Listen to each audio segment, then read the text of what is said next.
Magandang gabi po sa inyong lahat, mga kababayan.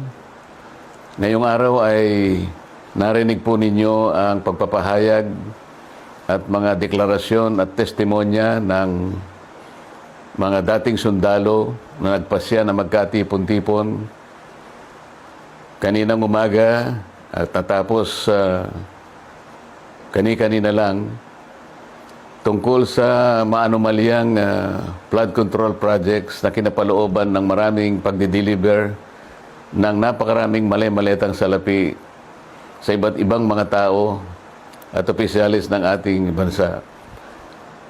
Yan po ang sinasalamin sana, mga kababayan, ng dapat na nangyari na inaakala naming huling pagdinig sana ng opisyal na Blue Ribbon Committee na aming sinet noong June 11, 2026. Hindi nga po natuloy yun, mga kababayan, dahil nung matunugan ng ibang mga kasama namin na kami magdadaos uli ng panghuling hearing na lang ng Blue Ribbon Committee, ay sinabi nila na mayroong security threat ang Senado at ang aming mga kawani ay sinabihan nila na mag-work from home na lang.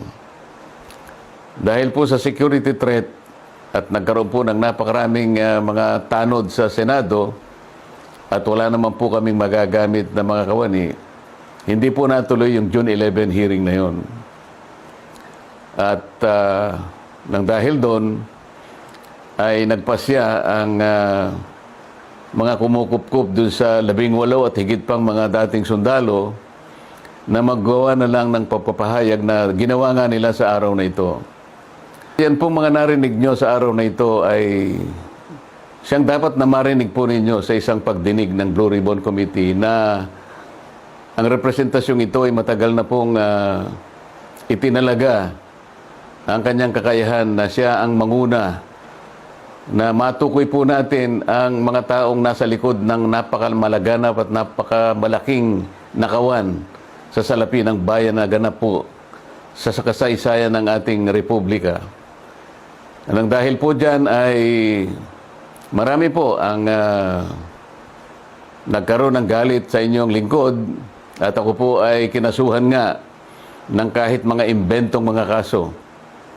At maaari pong isang araw, hindi po natin alam kung ngayon o bukas, sa kamakalawa, ay iahain po sa akin ang warrant of arrest upang ako po i-arestuhin upang hindi ko na maipagpatuloy ang aking gustong mangyari na matukoy po natin ang mga may kagagawan ng lahat ng ito at mapanagot natin sila.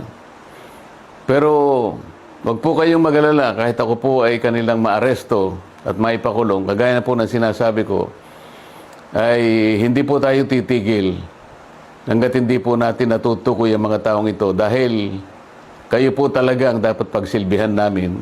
Interest po ninyo ito. Huwag kayong mawawalan ng loob at huwag kayong mawawalan ng pag-asa.